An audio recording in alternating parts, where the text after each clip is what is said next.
जय श्री कृष्णा। आप सबका इस वीडियो में मैं स्वागत करता हूं। आज इस वीडियो के अंदर अपन पढ़ने वाले ब्रेन के बारे में। इससे पहले वाले वीडियो में अपन ने ब्रेन के बारे में पढ़ा था, लेकिन उसमें अपने ब्रेन को पूरी तरह से नहीं पढ़ पाए थे। उसमें अपन ने अग्र मस्तिष्क और मध्य मस्तिष्क के बारे में पढ़ लिया था। तो आज अपना ब्रेन का तीसरा भाग मतलब मध्य मस्तिष्क के बारे में पढ़ेंगे। अपन ने पहले वाली क्लास के अंदर ब्रेन के उसमें मैंने पढ़ा दिया था कि ब्रेन के तीन भाग होते हैं, अग्र मस्तिष्क, मध्य मस्तिष्क और पश्च मस्तिष्क होते हैं। तो पहले वाले जो अग्र मस्तिष्क है इसको भी अपन ने दो भागों में, इसके भी दो भाग होते हैं अग्र मस्तिष्क के भी।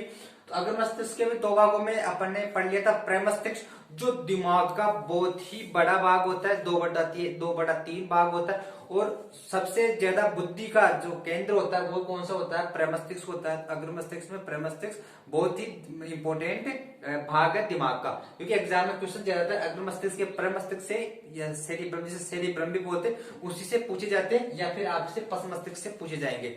उसके बाद में अपन ने मध्य मस्तिष्क के बारे में पढ़ लिया था, लेकिन एग्जाम में इससे ज्यादा क्वेश्चन नहीं पूछे जाते। तो आज अपन अब इस क्लास के अंदर पढ़ने वाले हैं मध्य मस्तिष्क, पश्च मस्तिष्क के बारे में। यदि आपने इससे पहले वाला वीडियो नहीं देखा तो आप जाके देख लो, उसका लिंक आपको यहाँ पे मिल जाएगा, डिस्क्रिप्शन में मिल जाएगा। तो देखो पश्च मस्तिष्क के बारे में अपन पढ़ने वाले हैं।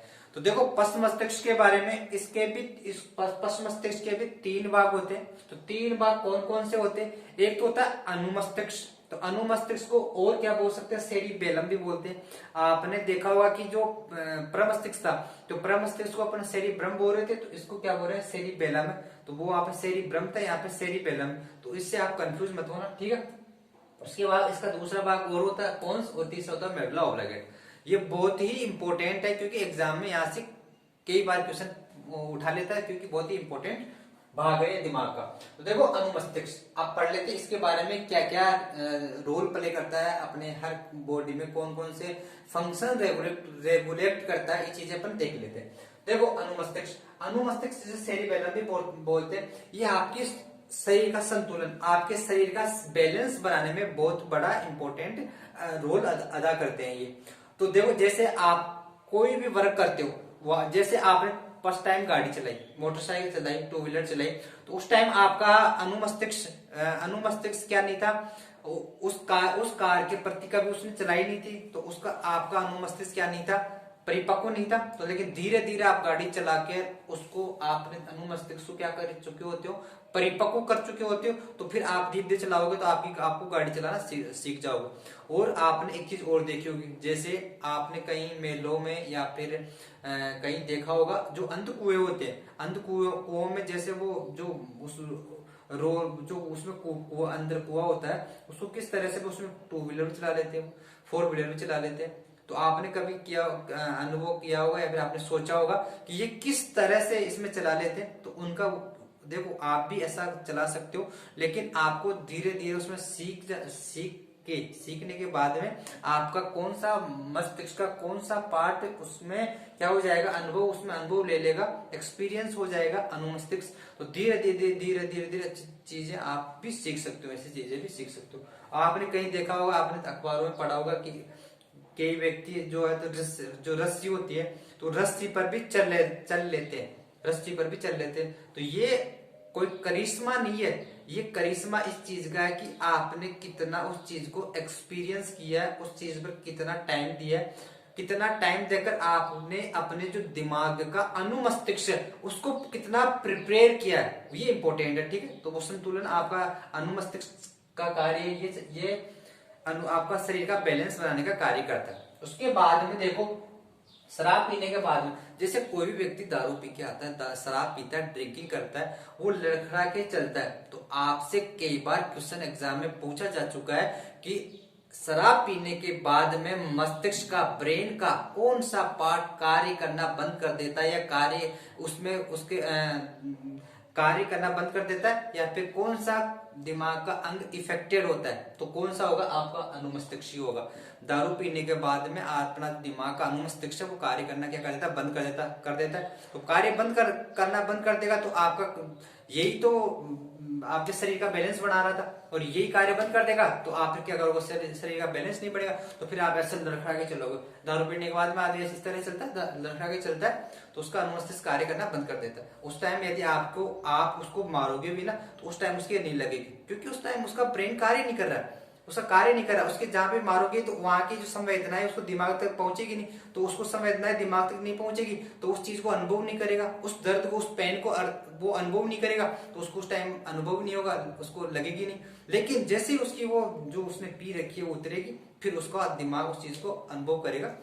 तो ठीक है, ये इंपॉर्टेंट है। इसमें पूछा जा सकता है कि शरीर का बैलेंस कौन सा बनाता है और शराबी आदमी का कौन सा, ब्रेन का कौन सा पार्ट इफेक्टेड होता है। ये चीजें आपसे पूछी जा सकती है, कई बार एग्जाम में ये पूछी जा चुकी है। देखो इसके बाद में पश्च मस्तिष्क का एक और पार्ट होता है, वो होता है पोन्स होता है। देखो पोन्स जो होता है वो आपका ब्रेन का सबसे छोटा भाग होता है, सबसे छोटा भाग मस्तिष्क का सबसे छोटा भाग होता है। इसका कोई विशेष कार्य नहीं होता जो आपसे एग्जाम में पूछा जाएगा, ऐसा कोई कार्य इसका होता नहीं। ऐसा पूछा जा सकता है कि मस्तिष्क का या ब्रेन का कौन सा सबसे छोटा भाग होता है, तो होता है पोन्स होता है। ये इतना सिंपल ये चीज है इसके लिए। तो उसके बाद में बहुत ही इंपॉर्टेंट कौन सा, ये मेडुला ऑब्लिगेटा। देखो मेडुला ऑब्लिगेटा और अनुमस्तिष्क बहुत ही इंपॉर्टेंट है, एग्जाम की दृष्टि से भी देख लो और अपने शरीर के कंट्रोल की दृष्टि से भी देख लो, ये इंपॉर्टेंट है।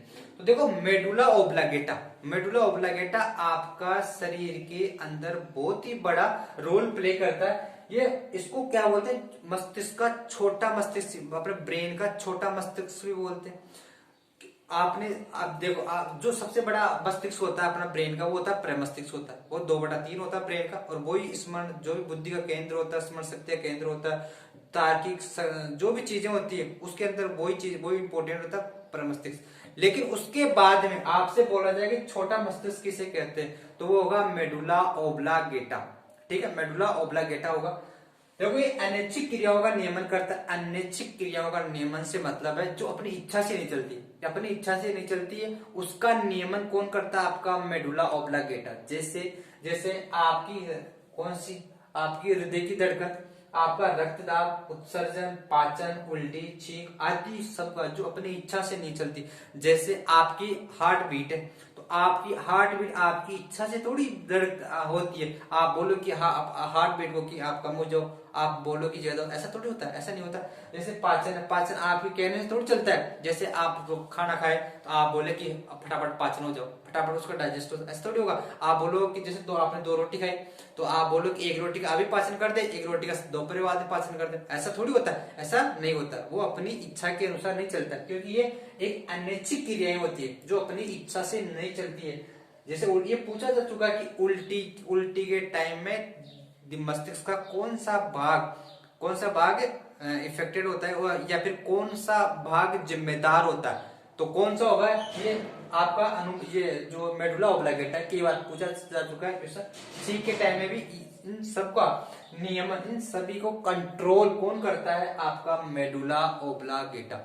ठीक है, आई होप आप चीजों को समझ गए होंगे। मैंने ब्रेन के तीनों भागों को पढ़ा दिया है, अग्र मस्तिष्क, मध्य मस्तिष्क और पश्च मस्तिष्क। अब अपन पढ़ लेते हैं मस्तिष्क के, ब्रेन के जो भी डिजीज है, जो भी रोग है, वो चीजें अपन पढ़ लेते हैं। तो आप इसका स्क्रीनशॉट ले लो। अब अपन देख लेते हैं जो भी ब्रेन से संबंधित जो भी डिजीज है, जो भी रोग है, वो अपन अब देख लेते हैं। देखो ब्रेन से संबंधित जो भी रोग है वो आपके एग्जाम की दृष्टि से भी इंपॉर्टेंट है और अपने शरीर की दृष्टि से भी इंपॉर्टेंट है। तो पहला रोग है मेनिंजाइटिस, अल्जाइमर, पार्किंस, उसके अलावा मिर्गी, कोमा, स्ट्रोक, ब्रेन हेमरेज, ये लगभग जो भी ब्रेन से संबंधित रोग है वो है। तो ये समझ लेते हैं कि क्या क्या होता है इसके अंदर, ऐसा रोग हो जाने के बाद में क्या क्या चीजें अपन को देखने को मिलती है। तो देखो पहला आपको लिखा हुआ मेनिंजाइटिस। देखो मेनिंजाइटिस रोग के अंदर आपका मेनिंजाइटिस रोग में क्या होगा, आप यदि किसी में मेनिंजाइटिस रोग है तो उसमें क्या हो जाएगा, उसकी जो मेमोरी है उसको मेमोरी डिलीट हो जाएगी। क्या हो जाएगी, उसकी स्मृति है, उसकी मेमोरी है, वो मेमोरी क्या हो जाएगी, डिलीट हो जाएगी, मतलब फोल्डर से उड़ जाएगी। वो पीछे वाली चीजों क्या नहीं कर पाएगा, रिकॉल नहीं कर पाएगा। तो उसमें लिखा व्यक्ति अपनी स्मृति को खो देता है, अपनी पीछे वाली जो मेमोरी होती है वो उसकी चली जाती है। तो उसका जो पहले वाली जो भी लाइफ थी, जो चीजें थी, उसके बारे में उसको कुछ भी पता नहीं रहता है। तो उसमें उसको बोलते हैं मेनिंजाइटिस। मेनिंजाइटिस डिजीज होती है, वो होती है पीछे वाली मेमोरी का फोल्डर डिलीट हो जाता है, ठीक है। लेकिन जो प्रेजेंट में चल रहा होता है वो तो उसको याद रहता है, लेकिन जो भी पिछली होती है वो डिलीट हो जाती है। उसके अलावा एल्जाइमर, एल्जाइमर भी आपने सुना होगा। एल्जाइमर में क्या होता है, एल्जाइमर रोग में आप ताजा स्मृति जो न्यू चीजें अपन कर रहे होते हैं वो चीजें भी याद नहीं रहती। जैसे अपन ने सुबह खाना, यदि किसी को एल्जाइमर है तो उसमें क्या होगा, जैसे उसने सुबह खाना खाया तो उसको 1 घंटे बाद में लगेगा, वो भूल चुका होगा कि अपने खाना खाया, तो वो बोलेगा यार मैंने खाना ही नहीं खाया, क्योंकि उसको याद नहीं है। उसने जो भी अभी पिछले कार्य किए ताजा ही 1-2 घंटे में, वो चीजें भी उसको याद नहीं रहेगी। तो ये चीजें उसे बोलते हैं एल्जाइमर रोग। और ये किसको होता है, जो भी वयस्क अवस्था में ज्यादा मानसिक कार्य करता है, जैसे कोई साइंटिस्ट हुआ या फिर कोई टीचर हुआ, जो भी, या फिर कोई स्टूडेंट हुआ जो अपने वयस्क अवस्था में, अपने स्टूडेंट लाइफ में या वयस्क अवस्था में ज्यादा दिमाग का यूज करता है, उसको एल्जाइमर रोग होता है। उसकी पहले वाली मेमोरी तो रहेगी लेकिन ताजा जो चीजें वो भूल जाएगा। तो आपने सुना होगा आदमी, एक जो नॉर्मल आदमी होता है वो अपने दिमाग का लगभग 3 से 4% ही अपने ब्रेन का यूज करता है। 3 से 4% ही अपने ब्रेन का यूज करता है। अल्बर्ट आइंस्टीन के बारे में कहते हैं कि उसने 6 या 7% अपने दिमाग का यूज किया था। तो वो लास्ट टाइम के अंदर ऐसे बोलते हैं, उसको अपने घर का एड्रेस का बारे में भी पता नहीं था। तो ज्यादा जो मेंटली वर्क करता है उसमें होता है एल्जाइमर रोग होता है, ठीक।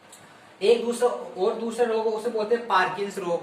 देखो पार्किंस रोग में क्या होता है, पार्किंस रोग के अंदर अपने ब्रेन और अपने मांसपेशियों, अपने बॉडी की जो मांसपेशियां हैं उनका संपर्क टूट जाता है। तो संपर्क टूट जाने के बाद में आपने देखा होगा कि बुजुर्ग आदमी में उसकी जो गर्दन है वो गर्दन हिलती रहती है, जैसे ऐसे हिलती रहती है। और कभी हाथ देखा होगा, हाथ ऐसे हिलता रहता है।